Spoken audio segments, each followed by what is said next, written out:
On this computer.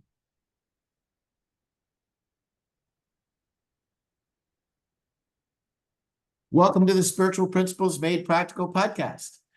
We are fortunate today to have Pauline Dougald with us, and she's a coach and helping people help other people to do better. So tell me about how you got into this, why you do it, how you do it, and all about your inspiration and how it all comes together.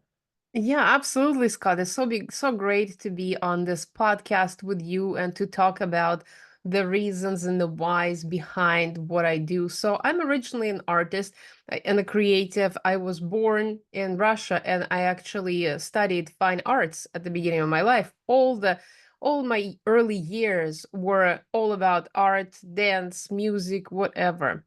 And then later on, I had experienced shift towards more analytical professions, towards things like project management, coordination, things like that I thought were going to actually get me situated in the world. And they did. They provided good tools, but my artistic creativity was pushed to the back during that time.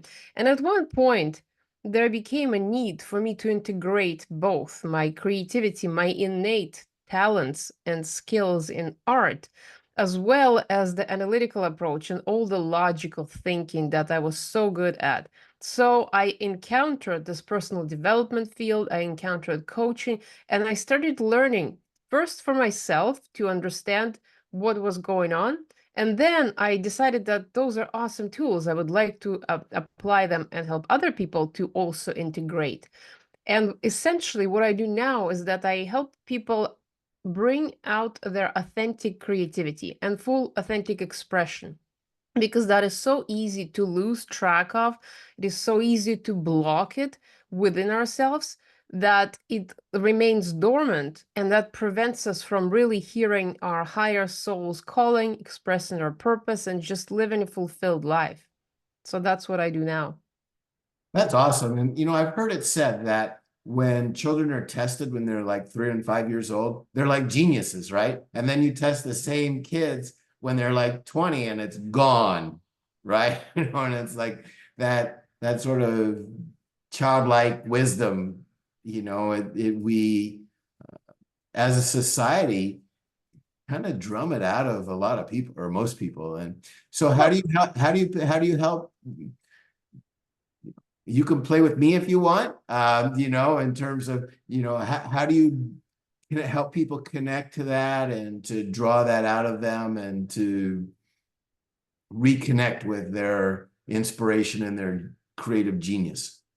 yeah, absolutely. And what you said about children being so creative, that is absolutely the case because they are just playing and having fun and having enjoyment of their life, and that sparks creativity.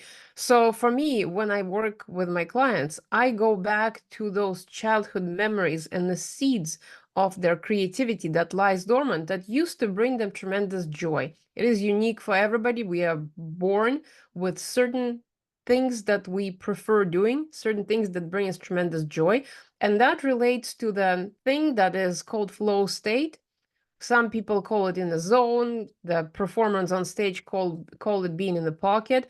And I have been absolutely obsessed about science of flow state and the science of peak performance. So that all goes back to the idea that first you have to discover and remember what is it that you got excited about when you were little, when you were a child, when the beliefs and structures of the world have not been placed upon you yet. Once you remember that, then you can start discovering what are beliefs that are blocking and preventing you from utilizing those abilities and engaging in that playful behavior. And so through my work with my clients, my approach has actually been called action-based approach because I inspire clients to do something, take some kind of action in a response to remembrance of that creativity that was sparked in childhood. So when I was a kid, my mom told me that I wouldn't shut up, and I had two positions on and off. And she had a little VW, and I was short then too. And I, and I would stand up in between you know, and put my arms, you know, rest on the two bucket seats in the front. And I would talk until I would fall asleep standing up. So that's what I remember. And I haven't shut up since. So what was That is how our expression comes out, by talking through words. And that is the creative expression right there, through speaking the language and then using the sound and the vibration of the voice. That is the creativity in play. So for me, then, if I told you that as a child, that was what I did as a child, then what would your advice to me be? Well, the next thing would be to find out. So, okay, you like talking as a child, but now you're an adult. So, what subject do you like talking about?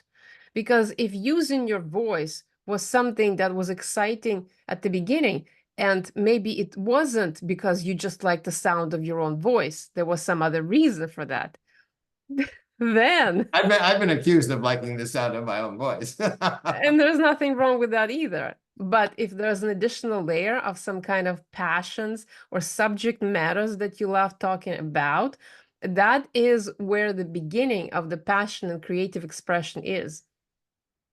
Well, I love talking about all things spiritual, hence this podcast, right? And how to make my overriding passion is how do I make spiritual principles practical? And one of the things that you said that I really relate to is being in the zone. And when I'm coaching and stuff, I tell people, I said, look, you know what? This is how I do it, you know, and if you don't want to do it this way, that's fine. But I just become very present. I erase every thought in my mind and I just go with what comes. And I found that that's optimal. Exactly. So, in a way, when we are speaking, if we are in tune enough and aligned enough with our higher self, then that higher self actually speaks through us. Because it's been said, and I also love speaking about spiritual principles because I have always been of the magician archetype, artist, creative magician, and that archetype goes into the deep thinking and deep explorations of the archetypal as well as abstract concepts. So when we actually speak, that is something different that can come out through us and be expressed in that motion, in that speech, in that expression. So if we get out of our way, then something interesting can come out that can benefit everybody. That's awesome. So what type of people, everybody I've, seems to me at least, has a prototypical client, right? They just attract a certain type of person and that's who they just naturally connect with and who knows exactly how or why. But what's the description of sort of the, you know, the person that is most attracted to you and most benefits from working with you? Yes, the most of my clients that I've worked with have been creatives like myself. So one of them have been an architect, another was HVAC designer, so there's a design component, and all of them had this open-minded ability to perceive different concepts and go into different ways of viewing reality and viewing themselves. And so that is a very important component in my coaching because you have to be open-minded in order to explore your own life, in order to explore the possibilities. And so the growth mindset is essential. Openness to new experience. It's actually a psychological personality trait, as well as desire to be better and desire. All of my clients have been very ambitious. They're working on some projects, they're trying to achieve something, and they're trying to achieve something greater with their creativity. All of the people I have worked with wanted something, but not just for themselves, but something that would benefit the world. So the contribution aspect has been the woven thread throughout my experience with coaching. Not only do I want to contribute, but the people I'm working with also want to utilize their talents, their creativity, their skills in order to make something better, be it the architecture or be it the design of some sort or be it the writing of the book. one person I have been working with, she's actually been writing a book, and it's been challenging and it's been difficult, and sometimes there are highs and lows. And so those are the kind of people that I work with, and they all correspond to the archetype of the magician. That is the, if you ever heard about the archetypes, those king, lover, warrior, and magician. And so the magician is the one who goes into unknown and creates something out of it. That is essentially the artist. I think that is so awesome because I mean, one of the things that I believe, and I think that you and your clients believe is that in order we can only progress so far without wanting to uplift the whole of everybody and be part of that whole and understand more and more of how when we uplift ourselves, we uplift everybody else, and we uplift anybody, we uplift everybody, and we're all one in this together. And I think that we can only progress so far in our development before we accept the truth of that and try and put that into practice. But I think it's so great that you're attracting people that are already have that understanding and that desire and that commitment. That's a wonderful thing. And golly knows, take a look at the world. We need more people expressing more of their light and genius that is innate within them. So Yeah, and it's so difficult sometimes to express your authenticity. It's not an easy feat because you actually have to understand what beliefs you have inherited from your environment that are preventing you from fully expressing yourself as you are.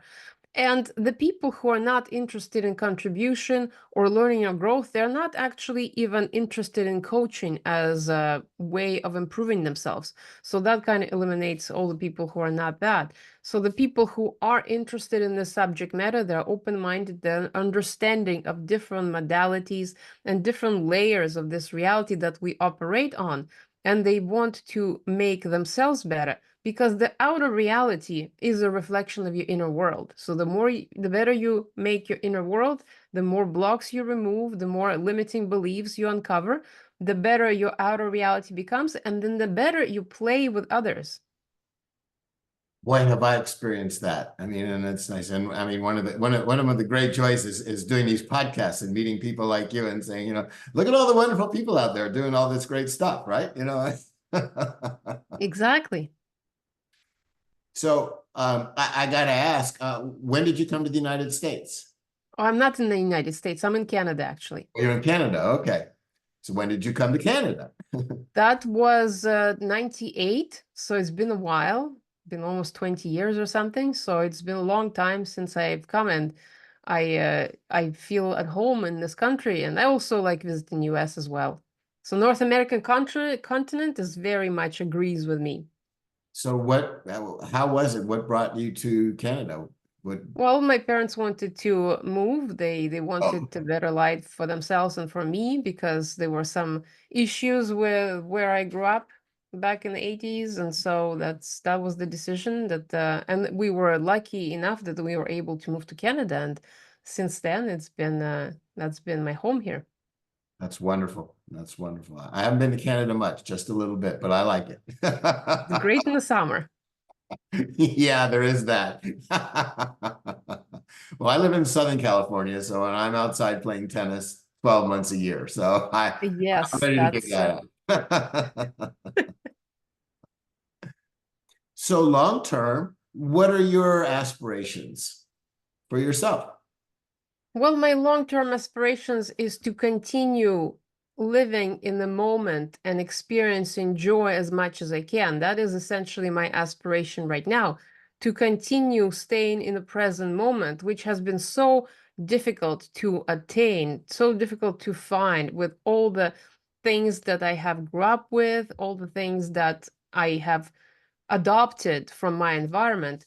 Living in the present moment has been very difficult. And so once I started getting used to it, once I started meditating and following the spiritual practices, I make it my commitment to explore each day and each possibility to the utmost that it can be, and so that I can express myself fullest to the full extent that I'm able to in every moment of every day. and derive the joy and fun and fulfillment from that, because essentially we operate better when we follow our excitement, when we follow our passion and joy. But what's in the way of that passion and joy and excitement are all our own programming and limiting beliefs. So that is my aspirations, to continue following my passion. That's awesome. And I think that that's such a great example for people. I've had a number of guests that are doing what you're describing, and their lives are amazing. And I think that it's a wonderful example for people to see that this is a viable and really successful way to live a rewarding and interesting life where you experience the ever greater love, joy, inspiration, wisdom, happiness, peace every day. Well, and some days there's less peace and some days there's more. It's an up and down kind of experience, because if it was always peace and always joy and always happiness, it would get boring really fast. So there are always ups and downs. So if people thinking that once you reach enlightenment, everything is sunshine and rainbows, like in California, 12 months a year, but it's actually constant ups and downs, but they elevate, and with each new revolution you expand a little more, and so your lows are not as low and your highs are much higher. So that pays to remember that that is how the cyclical nature works essentially. Well, I relate to that because when I was a child, my dad told me, he said, Scott, you're going to have a problem with your highs and lows. You're going to have to figure out how to manage that. And I did. I stumbled into spirituality. And one of the things that was so attractive to me is that I experienced exactly what you described is that my swings are less and my highs are higher and my lows are not as bad. And Or they become faster too. yeah, and I've developed tools. And what are some of the tools that you've discovered or incorporated in addition to meditation that you use to help you be present and balanced and more open to the magnificence that you are? Yes, my number one tool is the body itself. The body is the tool. We use it here in this physical reality to move through our lives, but it is essentially the vehicle and is the tool. So any kind of movement, especially movement in nature, that has been my number one tool that I would go to in any instance when there would be too much of the lows, not enough highs, because when you move your body, you also move your energy. And when you do that, you recirculate things and you think better. And then it affects your mental state. And out of that, you can progress further. And the second tool is the sleep. So without sleep, people can really die within a number of days. So it is essential, and it is essential to have good sleep. So those, the movement in nature and the sleep. The other tools are journaling, writing all the thoughts from the mind onto the paper using your handwriting it, really offloads the negative experiences, it offloads the negative emotions, and just allows you to decompress and empty your mind in a way. So that is the very, very good tool that anybody can use. And then, of course, art, because I'm an artist and my brand is called Art Diversion. Create diversion for your mind to get the clarity of the insight. So when you do art of any kind, it is whatever you consider to be an art for yourself. When you do that, then you are able to create this diversion for the overthinking, busy mind that can then let you relax. It can let you hear your own thoughts, patterns, discover your own patterns, and then you can act out in a direction that is more beneficial to you. So those are the essential four tools that anybody can use, and they are so effective. Well, I've used three of them, but I'm not an artist, so. As I said, art is whatever you define as art. It Okay. can be gardening, it could be landscaping, it could be cooking, it could be writing, it could be stamp collecting, it could be scrapbooking, it could be anything that you want, it could be picking up rocks on the beach. Whatever art in your mind is determined is what art is for you. It's not only the category that has been decided. The art is only music, or painting or dance, and that's it. No, we are all creative and we all have some form of art. So it is for each individual person to decide what do they define as art for themselves in their own way. So I'm inspired to write books, and I love writing books. I've written 13 of them. And so that would be art, right? Yes, Okay. exactly. Art of writing. There's also art of connection. There's art, I consider it, and I actually determine it that it's a sacred arts because anything that moves you away from the mundane into the profound, into mystical is an art form. So it could be art of listening, could be art of conversation, art of speaking, art of writing, art of forgiveness, even art of meditation, art of living. All of those things are art. Okay. All right. Yeah. One of the things that I've really have worked on expanding is the depth at which I'm able to listen to people. And one of the things that I'm starting to see and hear as I listen to people more and more is that, in my opinion at least, that everybody's behavior is all motivated because they feel that behavior is going to increase their experience of love, peace, and joy. And that I can increasingly connect the dots to see where, how that's being expressed by people. And I just, I know how much I really enjoy being heard, and I really am focused on trying to bring that quality to other people, to really listen at a level with a level of openness and acceptance that they express themselves deeper and more fully than they had prior. Yeah, And that's an interesting point. And in my perspective, the extent of our ability to listen to others depends on how much we have faced our own shadow, our own patterns, how much are we willing to even hear ourselves.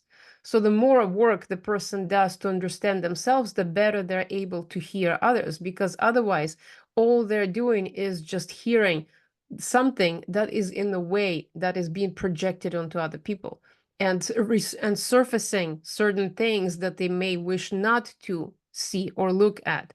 So the more the person does work on their own self, on their own belief structure, on their patterns, and the more they understand who they are and why they do things they do, the better they're able to listen to others because less things trigger them. right. So in all my years of meditation, one of the things that I've gotten, because I've meditated daily for over 40 years, is that the best thing that I can do for anybody else, whether I know them or not, is to work on myself. And every year I understand in greater depth how and why that's true. Exactly. And wow, 40 years of meditating, that's huge. But I absolutely. had black hair when I started.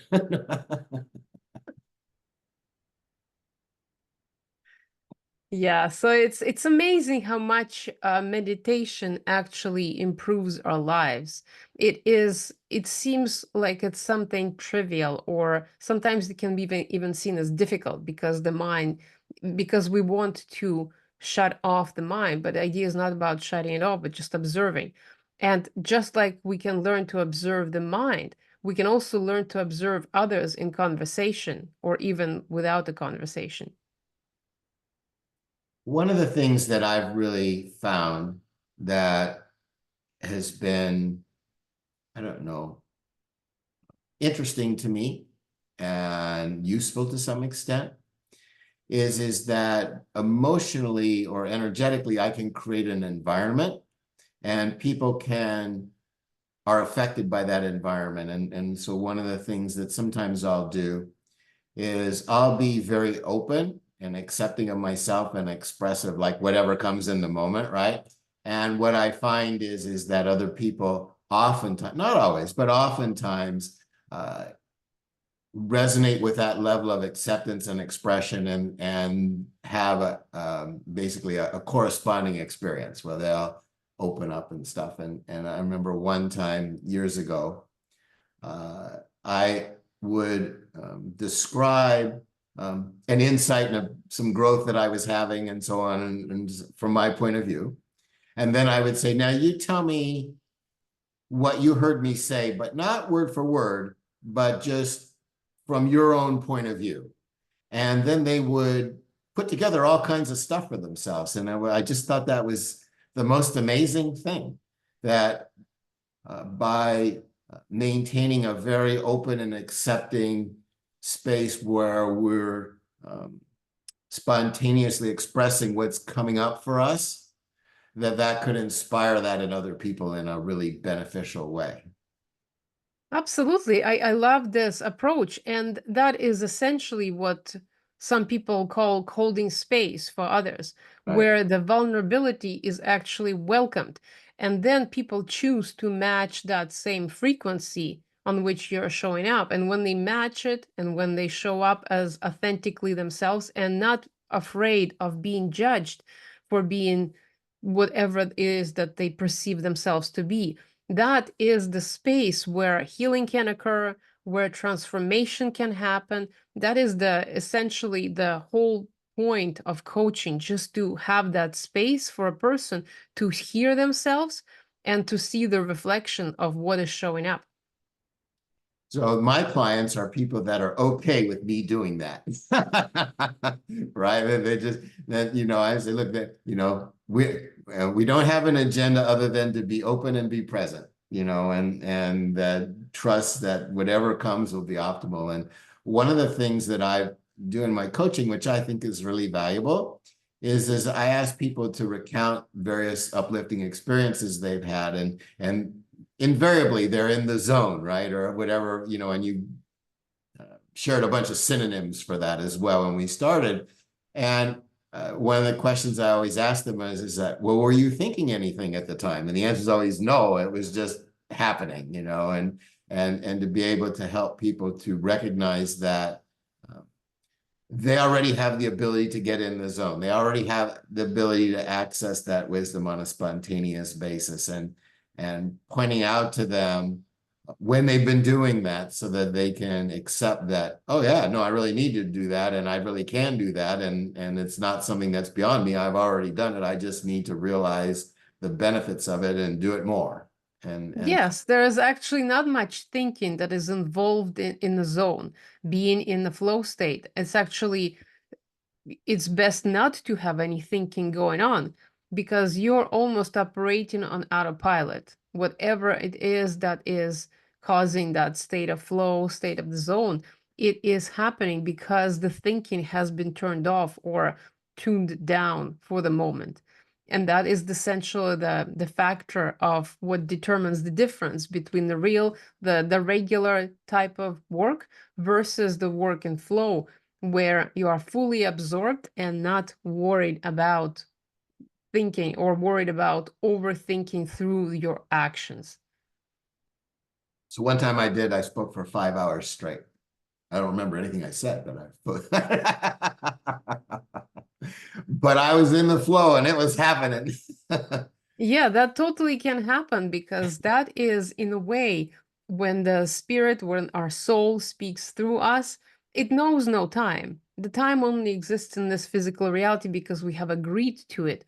But for our higher self, there is no concept of time, it just exists. And so when we align ourselves and allow for that higher selves to come fully through, then the time really disappears. And that is one of the determining factors of the flow state is the time dilates, it either slows down or speeds up, and the sense of self also disappears. Yeah, that was one of the things. Both of those things are things that I've really been very interested in. And, in particular, the idea of I create time with the focus of my attention. And if my attention is not focused on things that are part and parcel of time, then for all intents and purposes, time doesn't really exist. Exactly. And it also depends on how many details you are dealing with or perceiving. The more details that you are getting into your system, the more time will seem to elongate because there's more things that are happening. Your brain is perceiving more details. And when there is less details, then time seems to flow and it's much faster. Interesting. So Yeah. it's almost like seeing frames of the movie. If you add more frames into the ribbon, then it elongates. And the same thing is with time. When you add more frames, when there are more details, then the time elongates. Yeah, I had this experience many times when I'm running after a tennis ball on the tennis court, and I'm so focused on that tennis ball that time seems to slow down while I'm running. Exactly. And I have more time than I would have imagined to get to the ball.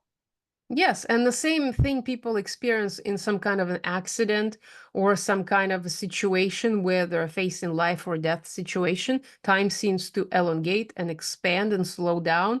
And so they're able to, because in that moment, the brain starts receiving a lot more data for the self-preservation, for proper action. And all of a sudden, you start becoming aware of all the things that otherwise were not relevant before.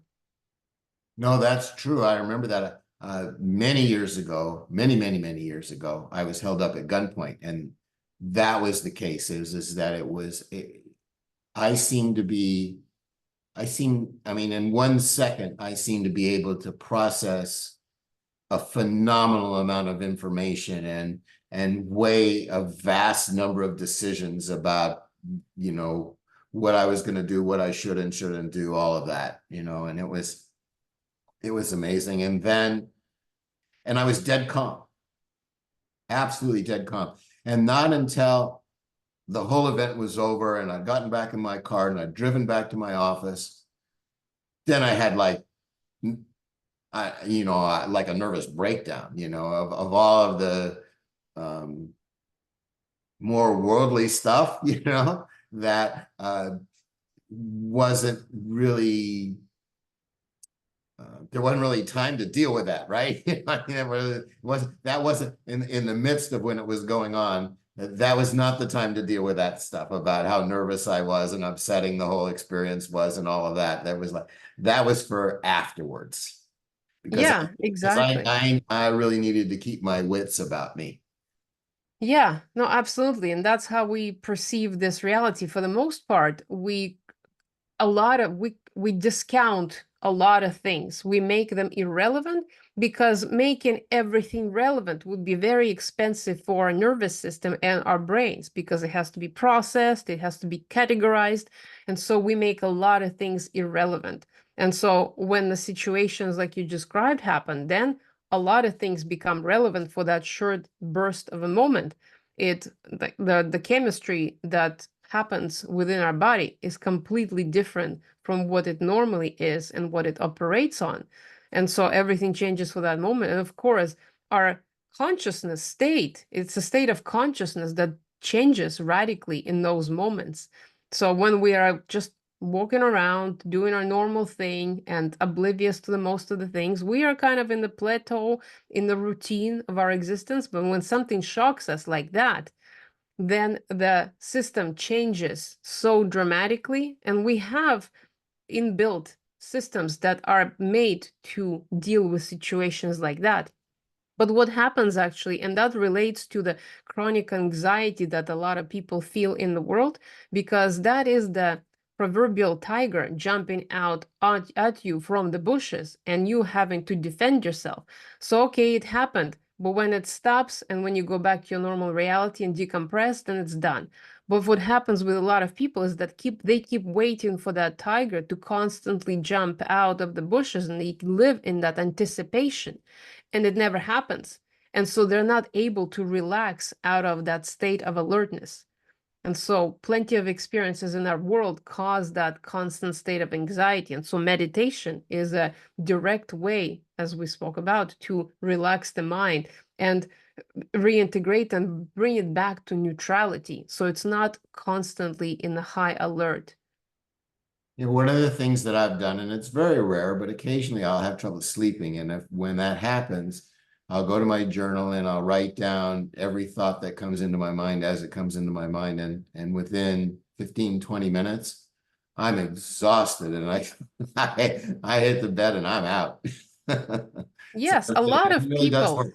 Yeah. Yes, a lot of people experience that waking up in the middle of the night, being scared out of their mind, but not really sure what they're being scared of. And so the journaling would be a really good tool because that is underlying anxiety that is waking them up in the middle of the night, something unresolved that is asking for attention. So writing it could be a very good way to resolve that. And what do you think about, and I don't have this a lot, but occasionally I'll wake up with claustrophobia. I'll have a dream in which I have a I'm very claustrophobic in the dream. And then I'll wake up and I actually had the ceiling raised in my bedroom to try to help me with that. But it can take me, I don't know, a little while, a few minutes to get past that claustrophobic feeling. And you have any thoughts about what that's all about? Well, that's interesting. The first thing that comes to mind for me is because our body goes into that sort of catatonic state when we are sleeping, just so it's how it's designed. Sometimes people become aware of that in their dreams, and they're not able to obviously do anything about it because it's automatic process that immobilizes your body for a moment so that you can sleep. And it's actually interesting because animals who sleep in trees, they don't have that because they need to have their body contract to such a way so that they can stay on the branch and not fall down. But we humans, we don't have that. So in a way, this catatonic state, it might be related to that somehow, but usually it just, and sometimes people become aware of it when they wake up in the morning and they can't move their body. So that's one thing. But the second thing to that, usually what happens in dreams is that we get the messages of that which we are not consciously aware of. So some kind of fear is bringing the message towards us in the dream form, something to look at. And so whatever it is that is represented by that nightmare scenario is the message that wants attention. And it's not going to go away until it is fully looked at, until it's fully embraced as a valid and needed and valuable message, I guess. And so it could be anything. It could be a spirit all of a sudden recognizing that it's in this body and it's much bigger. There could be all kinds of implication. But really, for each individual person, for you as well, it would be to see what is the fear that is behind it. Are you afraid to get stuck somewhere? Is there some kind of maybe even past life memory that is resurfacing of being stuck in a small space? What is it about spaces themselves? Because really, if we look at this is all an illusion. We are living in the projection of our inner world, projection of our consciousness. So if everything is a projection, everything is an illusion, there's no possible way to get stuck because even the physical reality is not really that physical. So what the only thing that remains are interpretations of that physicality, what we define by the limits and boundaries, what are the definitions and what are the beliefs about those definitions. So it is something to consider when looking at things that come up in the dream form as to what they are pointing and what patterns they are pointing towards. What other things do they connect with as well? Because nothing is really in a vacuum by itself. Everything is interconnected. So where does it lead? Maybe it leads to somewhere where you really don't want to look. Maybe it leads to that door that's been locked for so long and there's no way or no chance that you can even have a capacity to look at it. But maybe there is a time that is coming up for that. So that could be something like that. Yeah, interesting. Interesting. I have also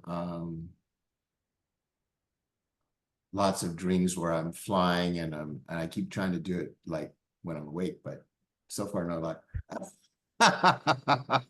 But Flying dreams are the best. but it's They really feel but it's so really fun when I'm freeing. asleep, I mean I can fly really fast and high and I dream about flying probably more than I dream about anything else, as far as I can remember at least.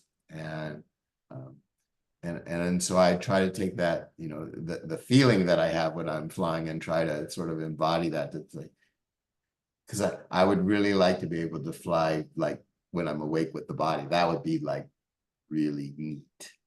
Yeah, well, you can. They called airplanes. Yeah, I'm talking about no airplanes. Yeah, well, there's wingsuits and there's all kinds of contraptions, but yeah, I understand what you're saying. And in every shamanic culture, the shamans actually fly as part of some kind of a bird, some kind of spirit. So, speaking of spiritual principles, that is one of the most common things that all spiritual people talk about is their ability to fly when they are in a meditative state or a dream space. And that is really our consciousness experiencing more capacity for more perception, more ways to just see the different versions of reality. Yeah, but it's really nice. Then Yes. I also had a time I had, and this only happened once, but I had a time where I knew I was asleep, but I knew I had the ability to wake up in one of two different worlds and lives. And Wow. and I was thinking, you know, and one was sort of the one that I had been sort of traditionally in, and then another one that I at various times had aspired to. And I chose to stick with the one that I was more familiar with. And I've always wondered about that because it only happened once. But Yeah. you know, so my wife has lucid dreams where she's, you know, I guess awaken her dream, so to speak. And maybe this is maybe the closest I've come to that, um but I just knew that I could choose what life and what world I woke up in, and that like I said, only happened once. It was, you know, 30 years ago or so. I mean, it's a long time ago. Uh, but I thought that was interesting, and I don't really, you know, and I just I wonder about that sometimes about do I have the freedom to wake up in a different life? And is that an ability that I have that can be cultivated? I don't know. I'm mostly subscribing to, you know, what you're talking about is that interesting question, but I'll go back to just being present. Well, I love this this subject matter of possibility of different realities because I always go back to the understanding that we have multiple realities that we can even shift between without even knowing. It's a concept that some people talk about, how there's constantly parallel realities happening side by side, and we're just shifting rapidly between them with a sense of continuity. So it would not seem drastic. And we keep recreating our reality by just shining that light and having a reflection of it for us. And so the possibility of shifting timelines, jumping over to another reality, parallel universe, all of that, a lot of people are talking about it. And it is a possibility if you really think about it, because anything is really possible if this is all illusion. And so it's possible that 30 years ago, your higher self kind of gave you an option, but because you chose to stay with the familiar reality, it hasn't sent you that same message again because you figured, okay, well, we're not going there yet, so there's no point of keeping that on. When you're ready, you'll be ready. But until then, that was kind of like the trial run.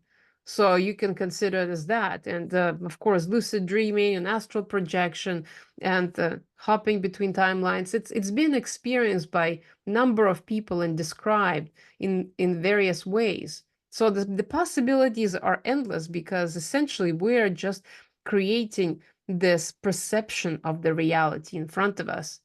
And we're creating the continuity of one moment following the next and the next and the next.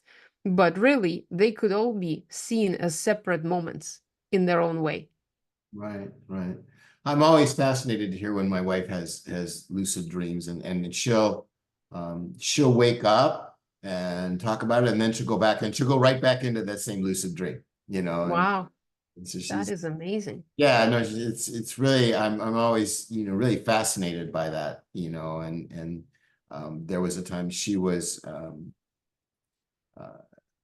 geez, I don't know, more than 35 years ago, she was, in a bad accident, and that night, and she was injured pretty badly, and that night she had a lucid dream, and she um, had to decide if she wanted to go on living or not, but it was her choice, and so she decided to stay.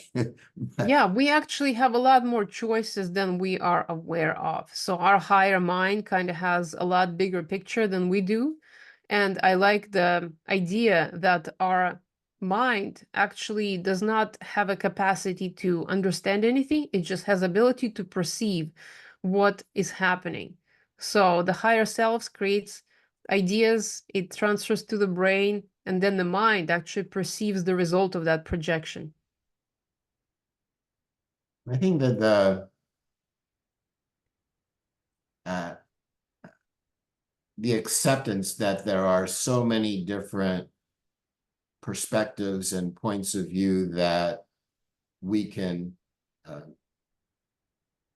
make real by paying attention to them, right? So, I mean, if we pay attention to it, it's real to us, whether it's somebody else thinks so or not, right? But I mean, if I believe that we create with our attention, because whatever we pay attention to grows in our awareness, and that's that. But one of the things that I find most wonderful about spiritual growth is the idea that there are many different perspectives and dimensions and things that we can choose to focus on and make a bigger part of our consciousness. Yes. There's a freedom of choice in pursuing a spiritual orientation that doesn't exist otherwise, I don't think. Yes, and at the same time, we are only attracted and we're only able to focus on those things that are already aligned with who we are and the way that we perceive and believe and process information. So we can't actually perceive or attract or focus on those things that are not the vibrational match to us. So if it is not within our consciousness and we have every person has individual vibration, individual consciousness, if it is not aligned with them, they will not see it in their reality. Right. And even if they go searching for something, what they're searching for or trying to explore is already existent in that consciousness field. They're just manifesting, making it more real and more physical, but it is already in them. And that which is not aligned with them, that is which is not them, not part of the reality, will not be visible for them to search or even think about. Interesting. So what's coming up for me is I had a dream where I murdered somebody, and in killing somebody, I killed part of myself. And it was always something that I was concerned about as a child, because there was a draft when I was growing up. And I was very concerned about being in a position where I was supposed to kill somebody, and I didn't know what I was going to do, how I was going to react to that circumstance, because I couldn't really consciously imagine it. But then I had a dream where I killed somebody, and part of me, and as I killed them, part of me died. And um, and I've never really had anything like that before or since. But it seemed to, I don't know, broaden my perspective in some way. I don't know. I mean, I've always, as I've gone along, I've become more accepting of the fact that, what I do to anybody, I do to myself. And so that would be consistent with that. But I didn't have those thoughts then. I hadn't kind of become conscious of that idea at that point. But it's just, I don't know, it just came up. So I thought I'd throw it out there and see what happens. Yeah, absolutely. So this is an interesting subject because if we are under assumption that this is all an illusion, a projection, we are manifesting something out of our minds to experience, like the consciousness is projecting something to experience. There is really no dying and no killing that is possible within the greatness of the eternity that is the higher self.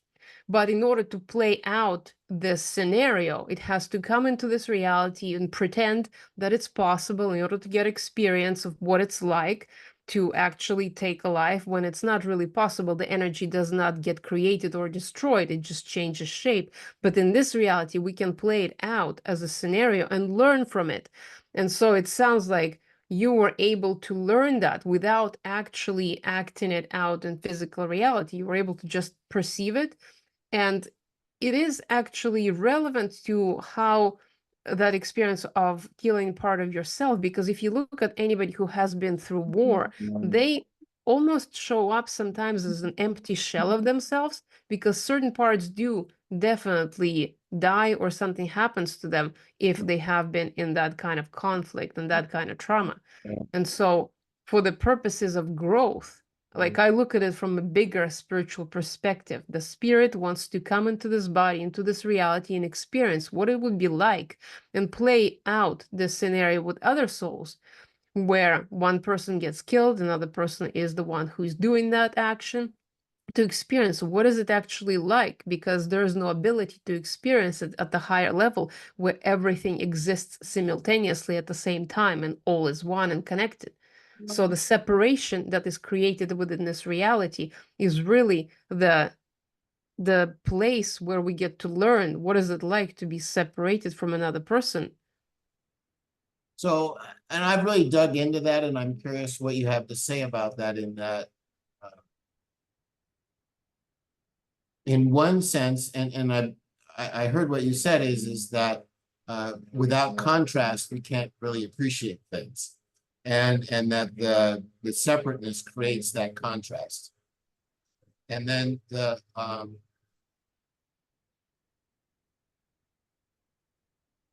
but yet that actual idea of separation isn't really true.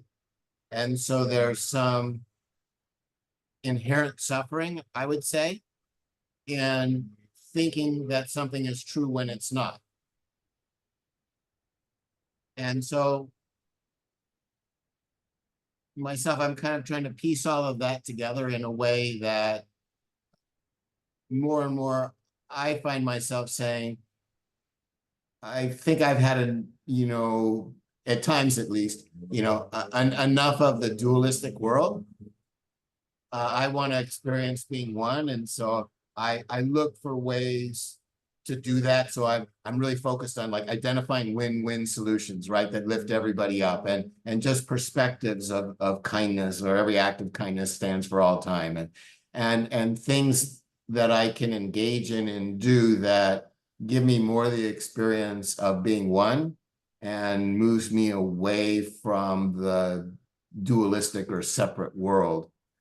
And so I don't know. I've been kind of on that bent for a long time. Decades ago, I read a quote, the translation of the prayer of St. Francis, where he says, "In dying to self, we're born to eternal life." And you alluded to earlier that, the self is gone, right, when you're in the flow and in the zone. And so anyway, I'm looking for ways to be in this world and experience more oneness and less separation. Yeah, that's a very valid point, because, yeah, the separation is an illusion, but it's a very prominent and very evasive and pervasive illusion where we can't get away from it. And I think the suffering comes from our rejection and the perhaps resistance to the idea of the lows, like highs and lows that we talked about. Oneness is all highs. It's all good. It's all love, unconditional love, peace, and joy all the time. And the lows that we experience in this dense three-dimensional physical world is completely opposite of that. So there is a concept of duality of this and that.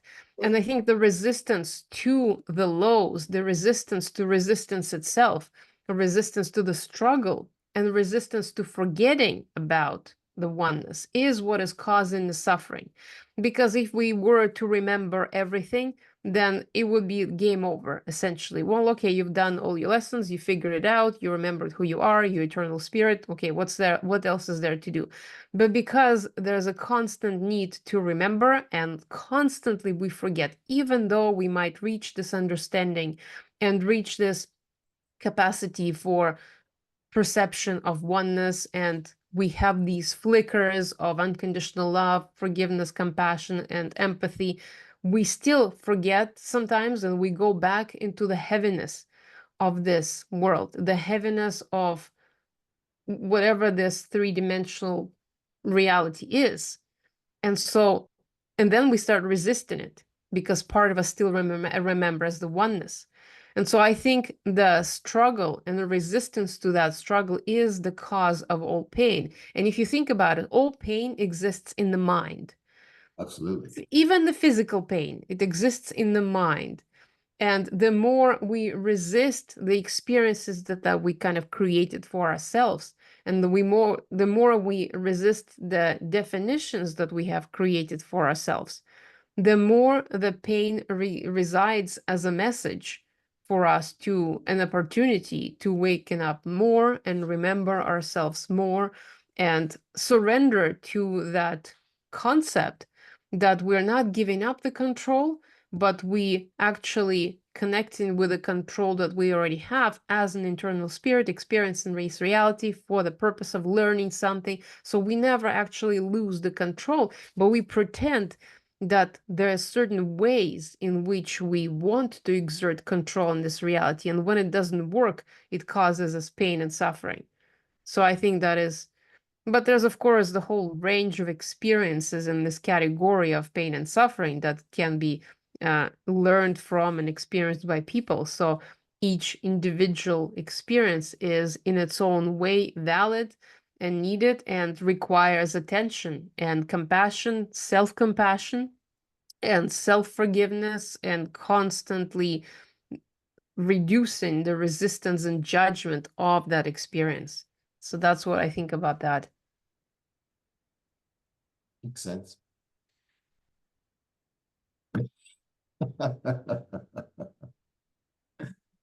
Oh my, living is quite the adventure. I don't know. When I think sometimes one of the models that I use a lot is this idea of I flicker between a vast array of perspectives. And, sometimes it's time to, put gas in the car and renew the insurance. And sometimes it's to be open-hearted in the zone and not think. And sometimes it's to, make a grocery list so I don't forget what to get at the market. I mean, there are just all these different perspectives that I flicker from one to another. And I just, Yeah, it's how they say you gotta follow the spiritual practices with your feet firmly on the ground. That's called grounding, essentially. And by grounding and being in the mundane version of this reality, we actually get to connect to earth and be here and now. So those people who resist that mundane stuff, and I used to be like that as well. I only wanted the spiritual things, I only wanted the highs, and I didn't want the lows. But without lows, without the contrast, you can't experience the highs. So they both create the tapestry of our life. And the creative expression can be felt even through the most simplest things, such as buying groceries or paying the bills, etc. strangely, when I'm doing those sort of routine things, um, oftentimes I notice there's just a deep and abiding peace as I do that. And that sometimes surprises me because that's all taking place in the dualistic separate world, but yet I'm not experiencing, the pain of separation during that. I'm just calm and relaxed and at peace and, just enjoying. Yeah, so Mihaly Csikszentmihalyi, he's called the Flow, father of flow. He wrote a lot of books on flow. He actually interviewed a lot of people and asked them when they felt this timelessness and selflessness. And a lot of people reported that some of them were experiencing when doing dishes or playing chess or doing simplest things, walking. So the activity sometimes which doesn't require thinking and it is on autopilot can also be a window and opportunity to experience this micro flow state. The flow state also exists on the different levels. There could be huge macro flow, like a huge spiritual experience where you just totally one with everything, but there could be smaller micro flows where you're washing dishes and not thinking about anything and just totally zoning out. Interesting. Interesting. Well, I've run out of questions. Well, we weren't even having questions. We were just having a dialogue, which I loved so much about the spiritual nature of this world and life and creativity and everything. So it's been a flowy conversation. I like that though.